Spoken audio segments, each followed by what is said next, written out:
पहिल्या दिवशी रितसर मागणी विरोधी पक्ष नेता म्हणून केली.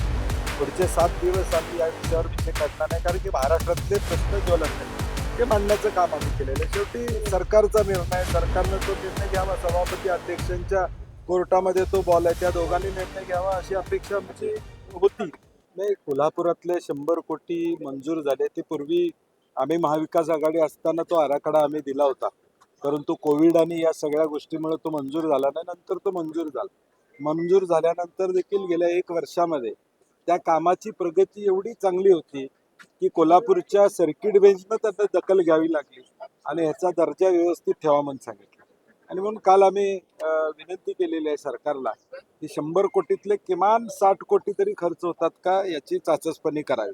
नाही तर आता मतदान होईपर्यंत रस्ते असायचे, मतदान झाल्यावर रस्ते गायब व्हायचे, असं होऊन मला वाटतं त्यांनाच ते विचारणं राहील. कारण की अंतर्गत काय चाललेलं आहे भाजपमध्ये आता आपण बघतोय की महायुतीची आघाडी ही मुंबई ठाणा इथं होणार नाही असं पहिलं स्वबळाचा नारा होता, परंतु प्रदेश अध्यक्षांनी तातडीनं पहाटे पहाटे 7:30ला प्रेस कॉन्फरन्स घेऊन कुठल्याही परिस्थितीत आघाडी होणार हे वक्तव्य जे केलं त्याचा अर्थ आपण समजून घ्या. आम्ही पहिल्या दिवशी रितसर मागणी विरोधी पक्ष नेता म्हणून केली.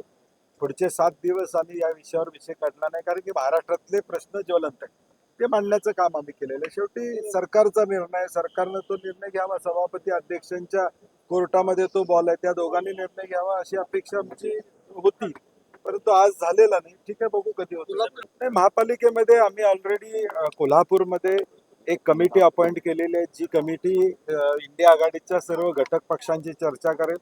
पुणे महापालिकेमध्ये देखील उद्या किंवा परवा महाविकास आघाडी म्हणून आमचे लोक चर्चेला बसतील. आज त्याचा निर्णय आम्ही होईल. आमच्याकडून एक 6-7 लोकांची कमिटी आम्ही करतोय पुणे महापालिकेमध्ये सुद्धा, जी राष्ट्रवादी असेल, उद्धव ठाकरे साहेबांची शिवसेना असेल, यांच्याबरोबर चर्चा आणि जिथं शक्य आहे तिथं आघाडी करण्याचा आमचा प्रामाणिक प्रयत्न असणार. नाही, मला वाटतं ज्या राजकीय घडामोडी घडतायत, मुंबई महापालिकेच्या निवडणुका स्वबळावर लढणार भाजपनं सांगितलं होतं, परंतु प्रदेशाध्यक्षांना जाहीर करावं लागलं त्या आम्ही युतीतच या ठिकाणी लढणार. काहीतरी शिजत असतं.